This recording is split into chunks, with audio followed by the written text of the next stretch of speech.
Kyle, were you done expressing your Weird Al stuff? I've done expressing myself. Yeah.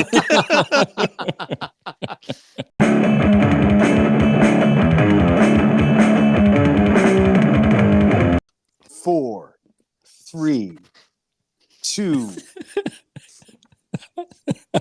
The one is silent. I know. I knew you were gonna do that.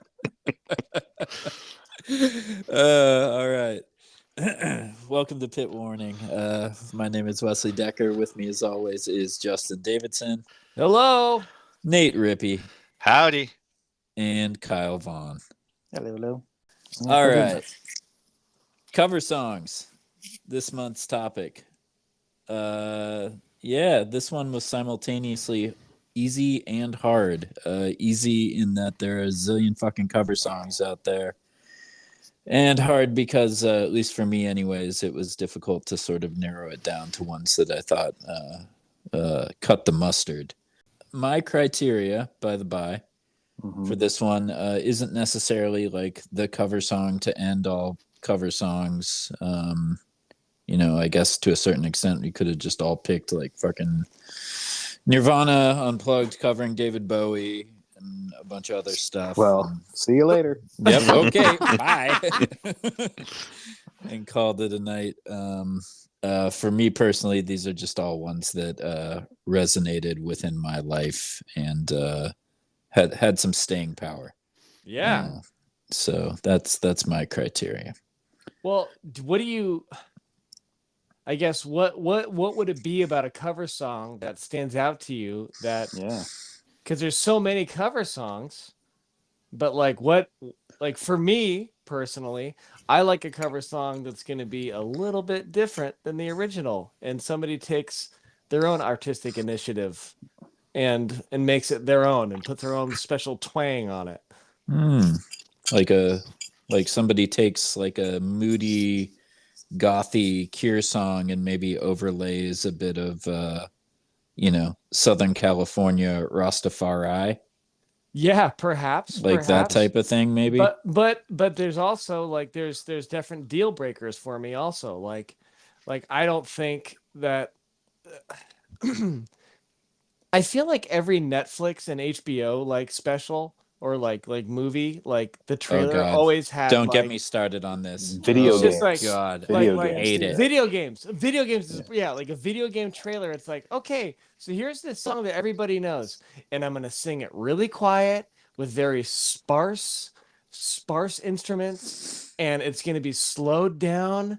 And it's gonna like everybody's gonna be like, oh, this cover's so great. I'm like, all they did was just kind of whisper the fucking song, and they just played it really slow. This sucks. I hate it. I hate it so much. I hate it with such a passion. If anyone from the trailer industry is listening to this, get a new fucking thing. Seriously, it's not cute anymore. It's oh my god. What was the last one that you heard? I literally just saw one. I watched a trailer for that fucking god awful Zack Snyder Star Wars ripoff on Netflix, Rebel Moon, and there was a T-Rex cover in it, and I was just I hate it. It so seems much. it seems like sci-fi movies cop that a lot. I'm not sure why. I think I feel like the Creator maybe trailer had that in it. It did. It's ubiquitous. Yeah, for sure. I hate it so much. All right, we're gonna. You mean? Well, it's funny you mentioned the H word, Kyle, because I owe you an apology. There it is. Soak it in. For snickering at you in our last episode for your use of the word homogeneous, which is also pronounced homogeneous. And it was brought to my attention that both pronunciations are correct. Thank you, Wesley. That feels good. I apologize to you, and I love you.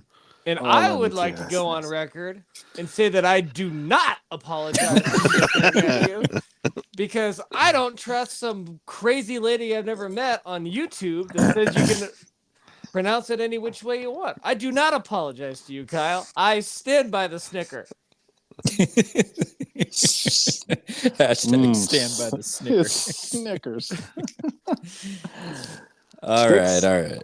To your point, Justin, yeah, I agree with you. Like, I love it when someone puts their own spin on a cover, and I think that like some of the all-time bests are that. But for me personally, like back to kind of what Wes said about if it resonates with you, like sometimes the first time someone hears a song is a cover version. I know that was the case for me, and for one of my picks where it maybe didn't do too much different than the original, but you still can't help but love it because it's such a great song and done justice by that band. You know what I mean? Yeah. And then it turns you on to those those bands too, or it can at least, right? For sure. What about does karaoke count? Yes, absolutely, man. If somebody over at Cowboy Dan's Bar and Grill can sing a ripping. Yeah, no, it doesn't. No, it doesn't count, Kyle. Fuck, man. What isn't that not a cover? That's one individual's live performance of a song in their own. Up. Wes, you can retract your apology. Take now, back if you that like. apology, man.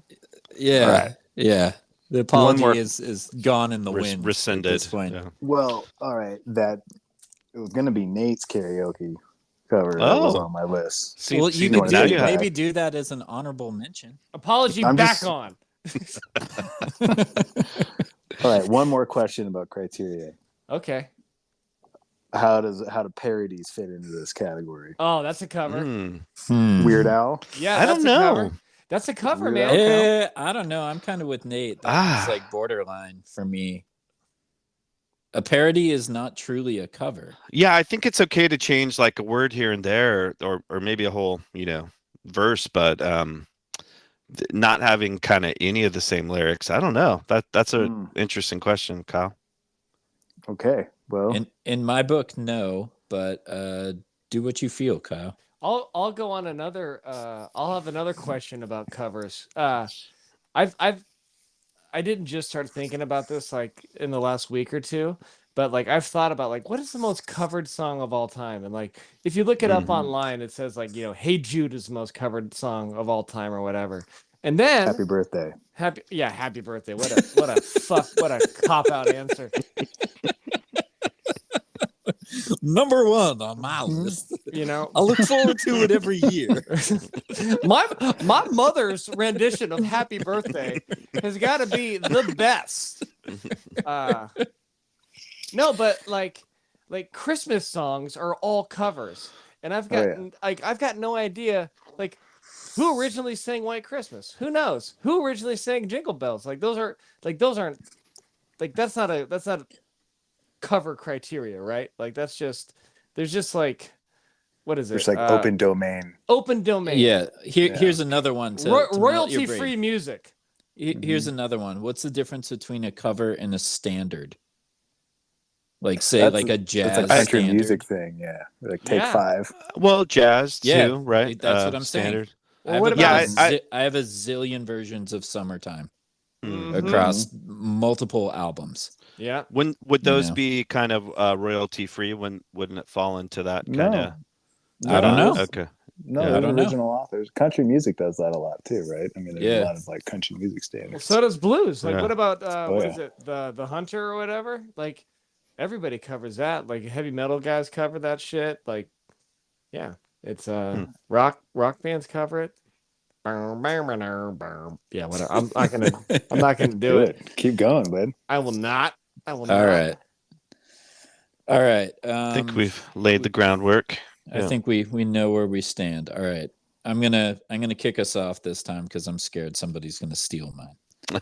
All right. All right. My first one was a total no-brainer to me because it was actually the first song that really got me into hardcore, and it was on one of the aforementioned mixtapes that I got when I was in high school. But Minor Threat, Stepping Stone, total fucking no-brainer for me. Originally recorded by a group called the Liverpool Five in 1966. But depending on what you look up online, it may come up as Paul Revere and the Raiders, who I guess also recorded the song in 1966, but I guess the Liverpool Five actually did it first. Interesting. Or wrote it first, but didn't record it or something weird like that. I always thought Paul Revere and the Raiders did that. That's a good little tidbit of information. Yeah, I mean, unless my internet sources are wrong, which they could be, but internet's never wrong. Yeah. But yeah, this song fucking rips. I love it. I still love it to this day. It might be my favorite Minor Threat song. And weirdly, also, I guess, given the path that my career took for a little while, it was one of the first songs where I became aware of production, because it sort of starts off very trebly with all the bass sucked out, like you're basically listening to a tape. And then once the fast part kicks in, you know, you get the full frequency spectrum, which is pretty rad. Yeah. But yeah, that song rips. It's got like a good sort of like oi oi oi type chant going on in there as well that makes you want to pump your fist. There's a rad fast part. And yeah, Minor Threat, Stepping Stone, fucking awesome song. So where was the Rick? We love you. Yep, that's right. Yep. Yeah, and some weird stuff. I don't know if I've ever heard the backstory to any of the chitter chatter in that song. They were just feeling it for Rick. Yeah, but Rick, we love you, man. Shout out Rick. You are. Shout out Rick. That's a good pick. Yeah, thanks, man. Well, let me throw it to you, Kyle. That what one do you didn't got? cross my mind. I got nothing. All right. I'm just not even one, dude. No, I'll give you one.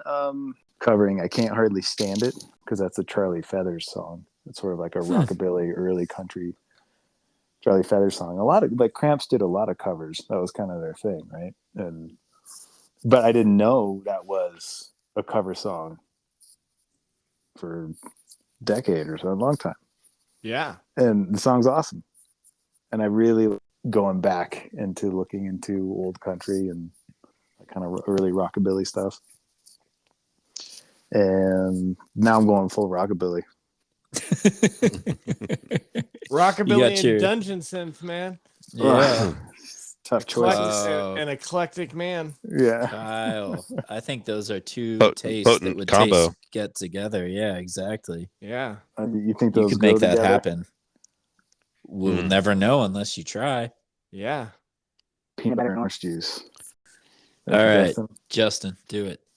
I don't know how I'm going to follow up with those two terrific picks, but I'm going to pick one off of a split by a heavy band. So on a split with Converge and Hellchild called Deeper the Wound, Converge covers Depeche Mode's Clean. And it was a trip because I was way into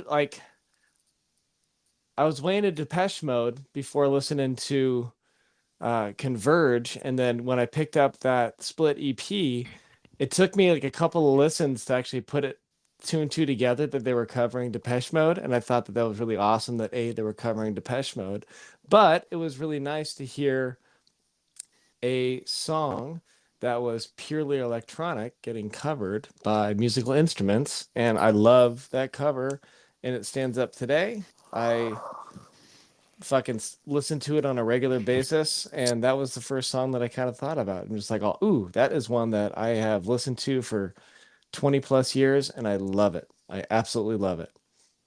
That's so funny. I actually forgot about that song, but I came really close to picking Converge's cover of Disintegration, which I like a lot. Another similar awesome vein. Yeah, for sure. Yeah. I thought about Clean, Justin. I think I have it on my honorables, but yeah, I agree. It was kind of a cool departure for them. I agree. To tackle that song. It was cool. I really dug it. I don't know, and I don't know if not like it changed the way that I listen to music or anything like that, but I also I felt a little bit more psyched on like, oh shit, okay, like these guys listen to other music too. They don't just listen to hardcore and punk and metal and extreme music. And I was like, okay, it's all right. It's all right for me to listen to stuff that isn't purely a subgenre of a subgenre. You know what I mean? Like, Yeah. so yeah, that's my first pick.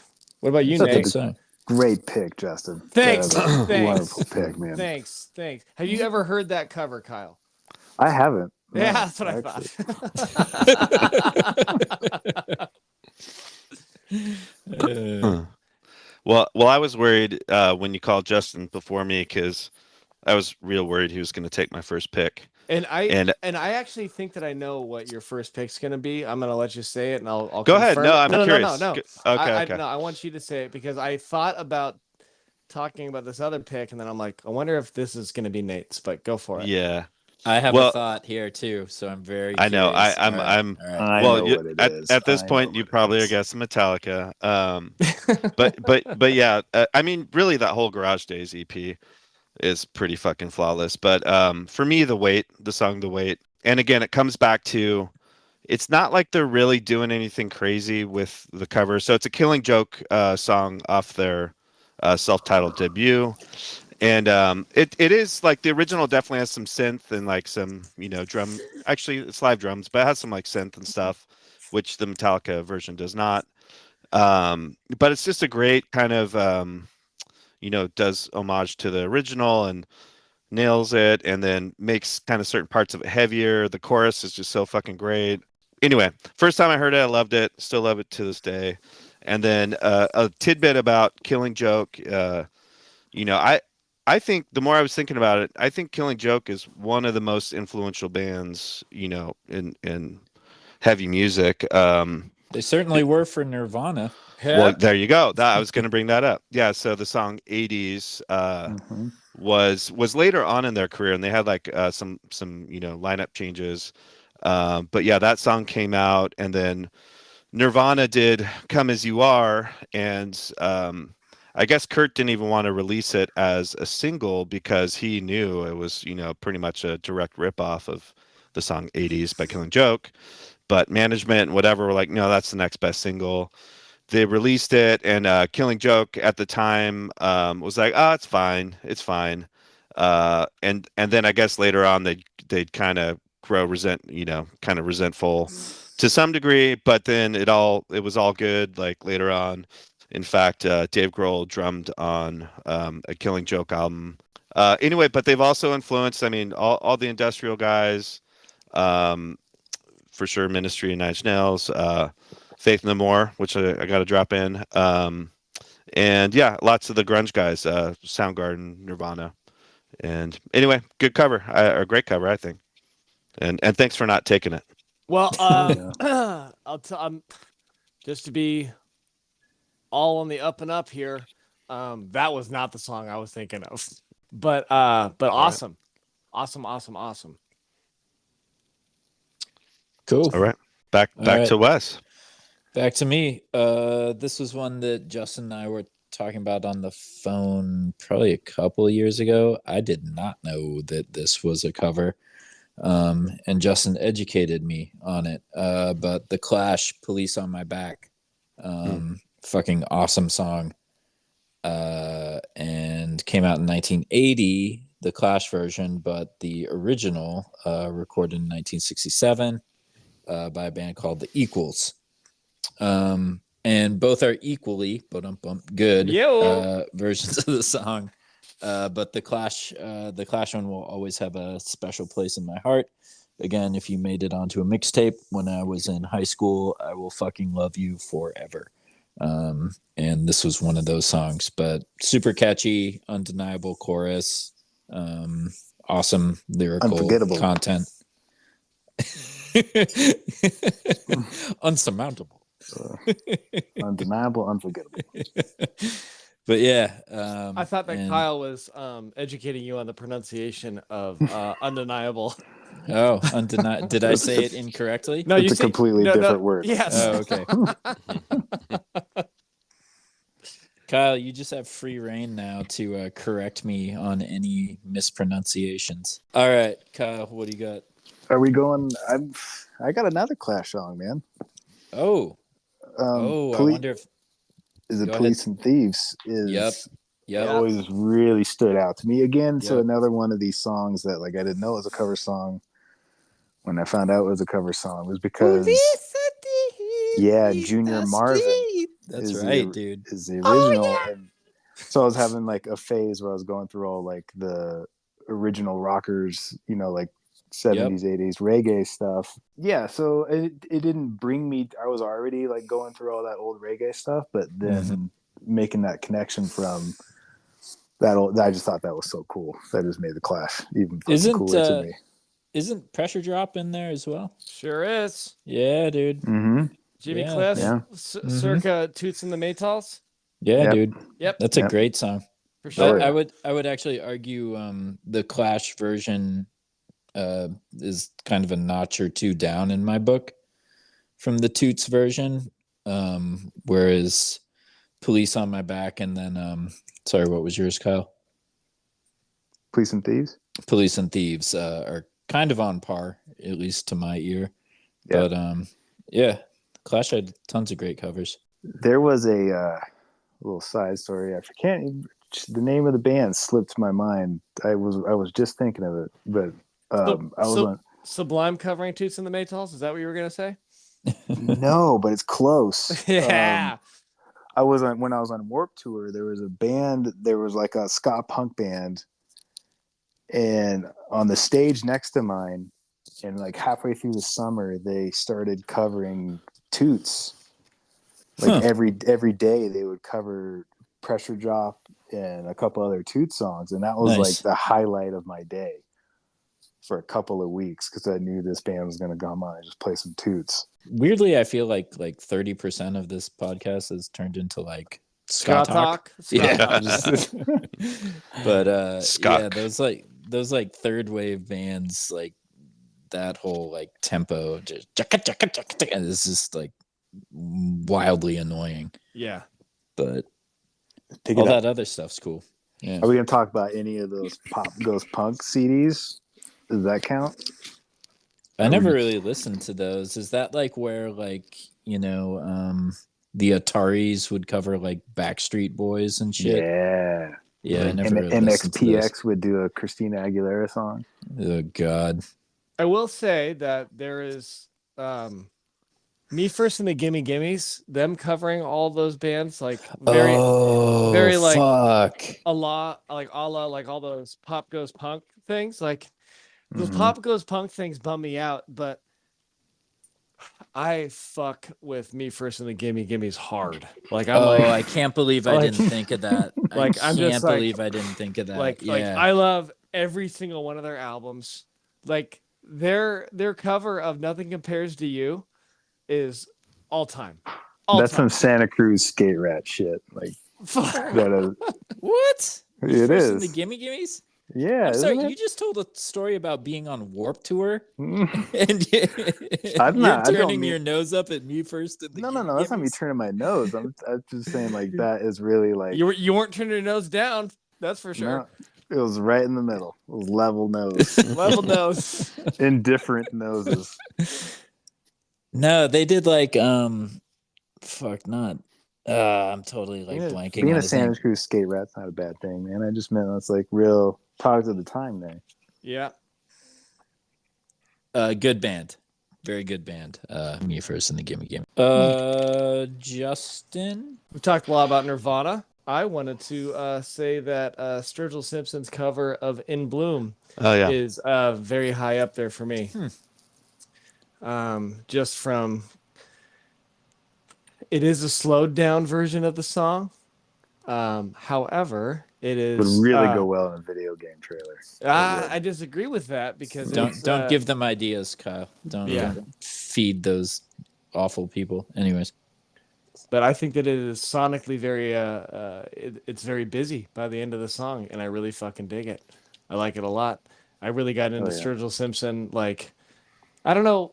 There's some bands or some artists for some reason that like I feel it's more acceptable for like everybody to be like, oh yeah, this is good. This is good country that you're allowed to listen to that's new or something like that.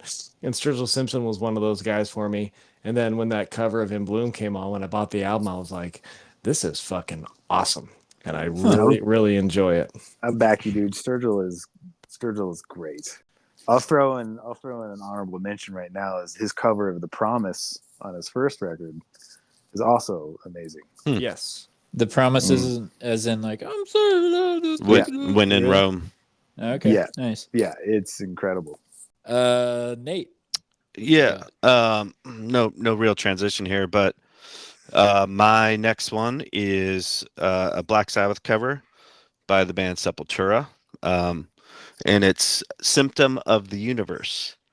It came out on like all Sabbath covers album in the mid 90s called Nativity in Black.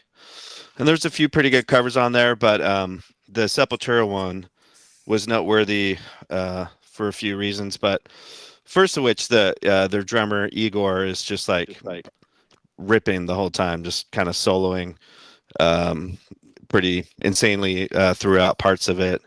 And then for me, it was definitely pivotal because I wasn't listening to much death metal at that point. And hearing that cover, and then at the end, they're kind of goofing around.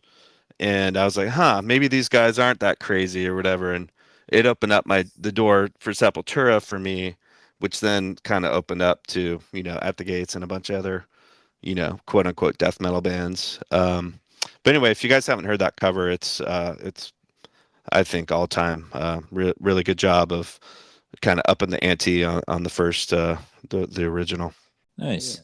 You reminded me of that Hydra Head 7-inch series. Yeah, I thought of including. What was it? What was that called? Like Black on Black or Black Days or Black something. Yeah. There's some good ones on there. Some names will come up maybe later. Yeah, I think I have the Cave-In one somewhere. Mm-hmm. That was rad. That was a really good cover. Cool. All right, back to me. Last one. This is one I thought was a cover, but I couldn't be 100% sure. So I had to look it up, and my suspicion was correct.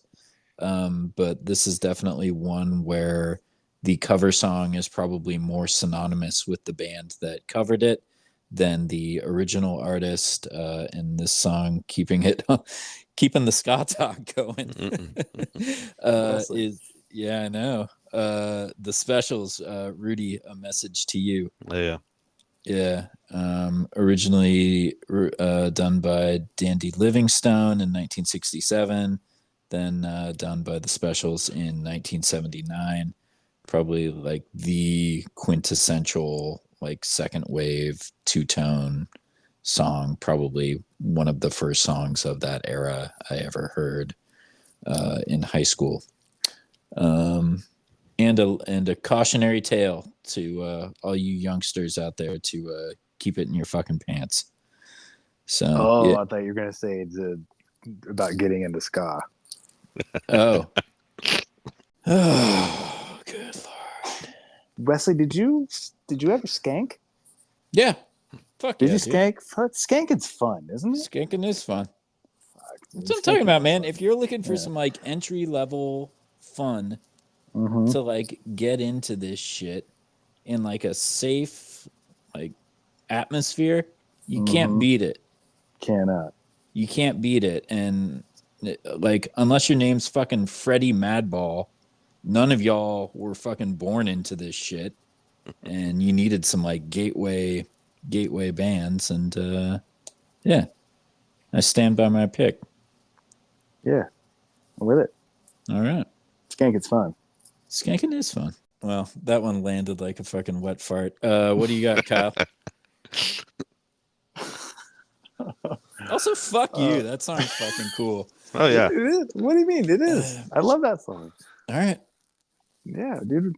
So the next one is a little song called Eat It by Weird.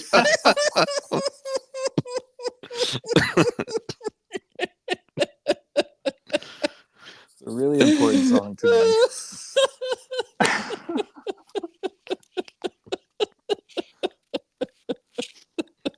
my actual pick was the Nirvana cover of David Bowie, but you made me feel like a dickhead for off the top. Captain Obvious got his picks crossed, so he went with Weird Al. I'm sorry. Maybe another honor. I just thought of this right now. I'll throw you guys a bone. Oh, my talking shit about Coalesce, but I really like the Led Zeppelin covers that they did. That was one of my honorable mentions, dude. It's so good. Yeah, it's so good. It's so hard to find. I was debating including something that's hard to find, But yeah, every one of those is rad. Because that's like the only Coalesce stuff I can go back and listen to now. Mm-hmm. I will listen to those Led Zeppelin covers. Immigrant song is so good. Yeah. Well, and each one of them kind of adds a part or like kind of F's with the song a little bit, which I thought was a good pick also, Kyle. I really prefer. Thank you so much. I really prefer the I really like the Out on the Tiles because I think that's my favorite Led Zeppelin song, period. And them singing that was fucking awesome. For sure. That's a tough record to find, man. Yeah. That is a expensive record, and it's not on any streaming platforms. And it's like you gotta listen to that record on YouTube, or I have a CD of it still. But yeah, that's a good. Right. That's a tasty jam. It's weird. It was up on streaming for a while, like years after the release, and then got yanked again. But makes sense. Then Led Zeppelin heard it. Yeah, exactly. Has everybody had 3 picks? No, I'm my final pick is drumroll. Cave In, which you mentioned, and I Luv I Jah off of the Bad Brains. Well, I think the only way you can find on streaming is Cave In has like a compendium or whatever of B-sides and whatever that is on streaming services, and the cover can be found there, and it's just such a left field cover of that song, and fucking so powerful, I think, and just when the chorus comes in, just there's kind of I don't know, the drums are doing this like galloping thing throughout, and then when the vocals keep building to the chorus and it hits, it's awesome, I think. Anyway, are you guys all familiar with that? Their cover of that? I'm not gonna lie, I listened to that song when it came out and never listened to it again. Oh really? Oh wow. Okay. So you didn't care for it? At the time, yes. I might feel differently now. So based on your recommendation, I'll give it another listen. But I remember when that comp came out, was Ignite on that comp? Yeah. Yeah. Fuck, I had that. Yeah. Yeah, it's a badass comp. Turmoil does Coptic Times, and that almost made the cut for me. And then it's a weird comp. It starts with Moby doing Sailing On. Oh yeah, that's right. Which is actually pretty good. That's right. And Ignite covered Pay to Come, right? Right. That's right. Yeah. I remember now. The Spawn soundtrack? Who's gonna mention that? Are we? Well, let's just do our honorable mentions then. How about that? Okay. So, Kyle, honorable mentions. Spawn soundtrack. Spawn soundtrack is fucking sick. I also, I think I sent this around a while ago. There was a tribute to the Misfits. The whole album is pretty cool. Oh, it's called Violent World. A tribute to the Misfits. 108, dude. Yep, that 108 covers Death Comes Ripping off of that. Yep. There's a lot of other cool cover songs on there. But so that'll be the honorable. I'm gonna fly through mine because I had a bunch of Plan Bs. 7 Seconds, 99 Red Balloons, great cover. Sisters of Mercy covering Jolene by Dolly Parton. Siouxsie and the Banshees, This Town Ain't Big Enough for the Both of Us by Sparks. And then this one's kind of specific because it's they recorded it, but for me particularly it's a live thing, but Ceremony's cover of Pressure's On by Red Sea just tore the fucking house down every time I've seen it. I've never seen kids go as apeshit as when Ceremony plays that song live. And bonus points for that, because anytime that is on at my house, my wife immediately starts singing "Balls on My Back" instead of "Laws on My Back." So that makes me laugh. Otherwise, what I got? Sid Vicious, "My Way" by Frank Sinatra. And the Bangles, "Hazy Shade of Winter." Hell Great yeah. song. Hell Fuck yeah, dude. That's great, Wesley. I had lots of plan Bs. Options. Options. That's an excellent list. Cool. What are your honorable mentions, Justin? I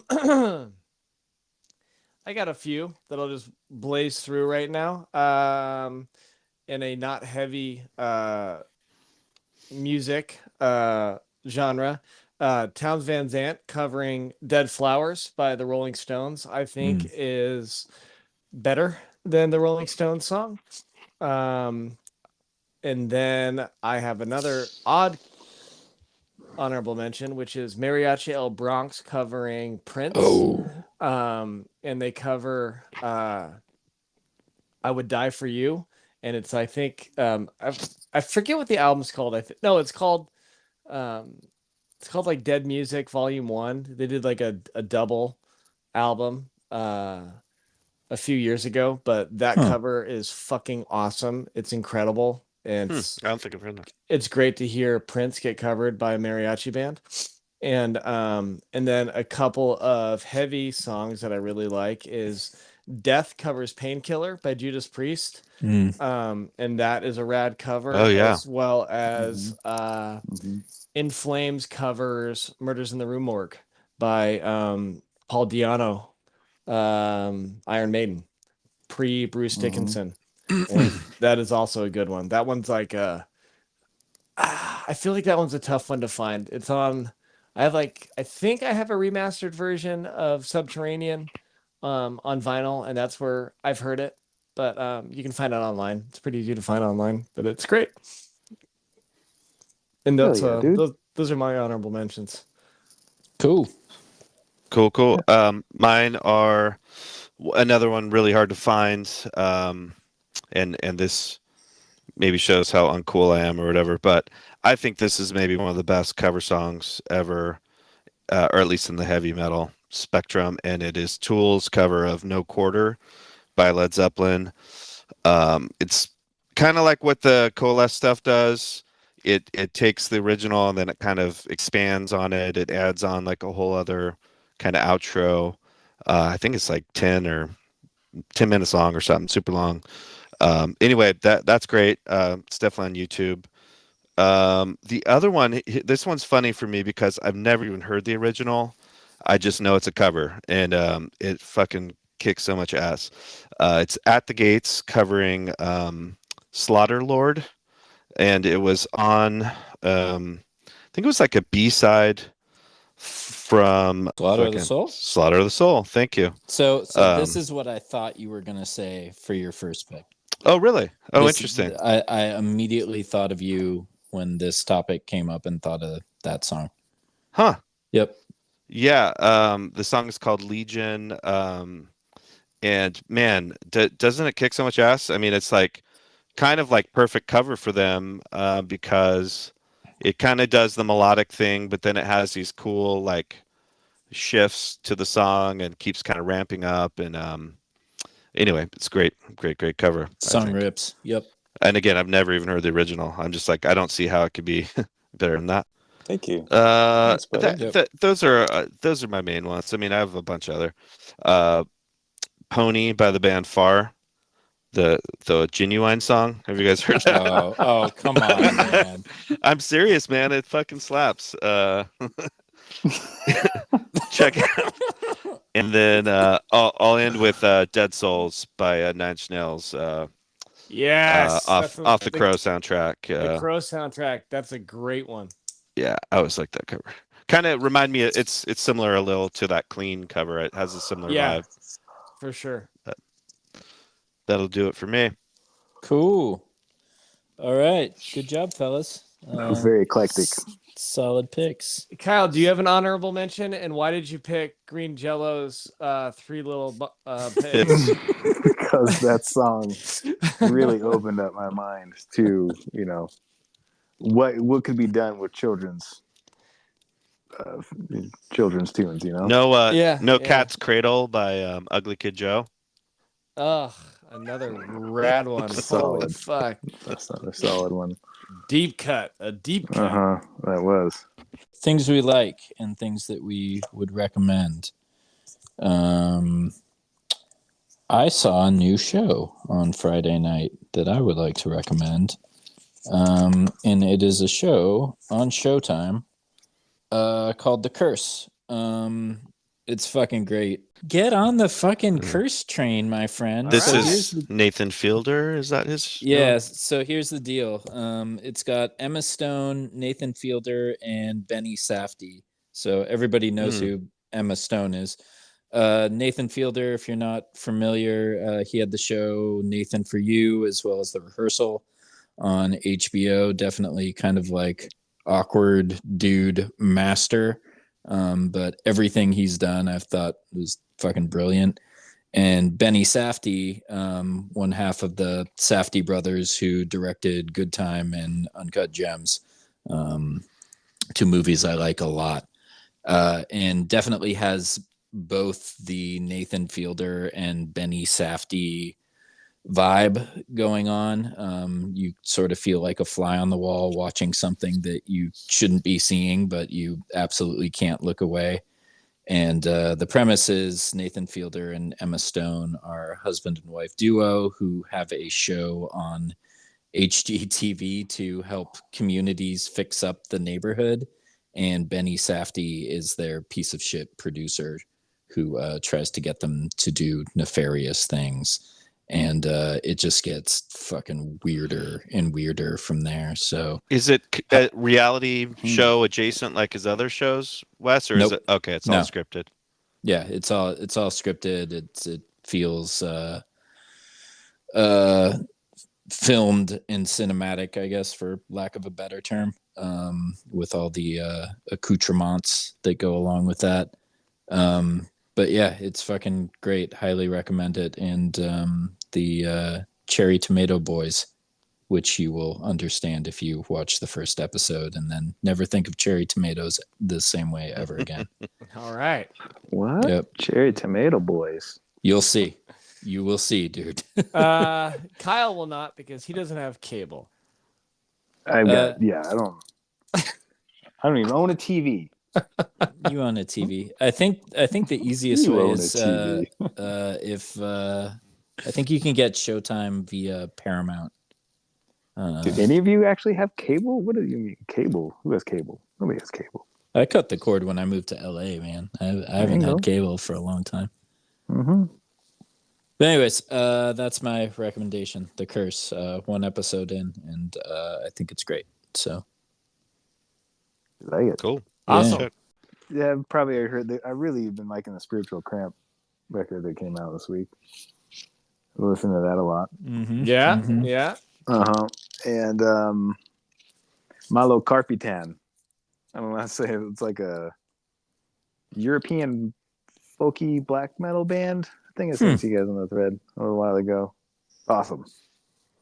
Dope. Cool. So, anywho, I have been listening to the Armed, their album Perfect Saviors because of Wesley's recommendation, and I can't stop listening to it. Yeah, welcome to the party, my friend. I fucking really, really dig it, man. Can I tell you something? Yes.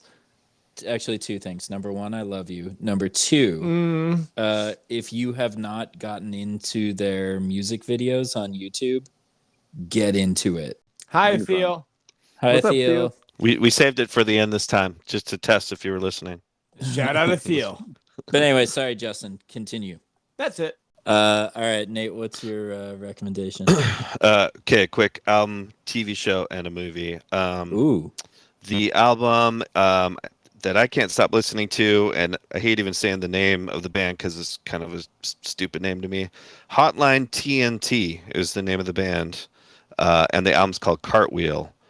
And it's like, it's, I don't know, like the way I've described it, I think I sent a song to the group, and it's like if Jezu was trying to make normal music or pop music. It's got all the elements of a Jezu kind of track, assuming everyone knows who Jezu is, but definitely some shoegazy elements as well, and then cleanish vocals. But it's just really cool, like some really cool production and songwriting. So that's the album. The TV show, which Wes is never going to come around on probably, but the season, I guess, series finale of Loki, um, which the season. Fart noise. Yeah, don't poo-poo it until you watch it. oh, I tried, dude. No, I no, no, no. tried. I'm not talking about the season. The season was definitely not great, but the season finale was fucking did something different that I thought pretty much, my whole family just sat there like, whoa, fuck, tears in her eyes. Like it was really cool. And then the movie, not as glowing a recommendation, but The Killer, I watched the new David Fincher movie. I think it's worth watching. It's got some really neat segments and sections, and obviously directed, great. And Michael Fassbender is a great kind of fit for David Fincher. I loved it. I Yeah. loved Okay. it. Yeah. I thought it was there were so many like subtly hilarious things going on that in that movie. Yeah. His interior From dialogue, yeah, for sure was funny. his commentary was hilarious. The song choices that they used It and almost how they every needle drop except one is a Smith song, which is pretty hilarious. But also like, wow, the rights for that could not have been cheap, I would think. But yeah, no idea, but I loved it. Are there wizards in it? No wizards, unfortunately. no, but Tilda Swinton's Tilda in it, Swinton, though. yeah, she has a Yeah. wizardy haircut in it for Yeah. sure. Yeah, Oh, yeah. she was That would great. count. Standout scene. Mhm. Oh yeah. All right, great job, guys. Solid covers. We will see you again next month on Pit Warning. Bye. Hey guys. Please, Nice Bye. please like, subscribe, and recommend to all of your friends.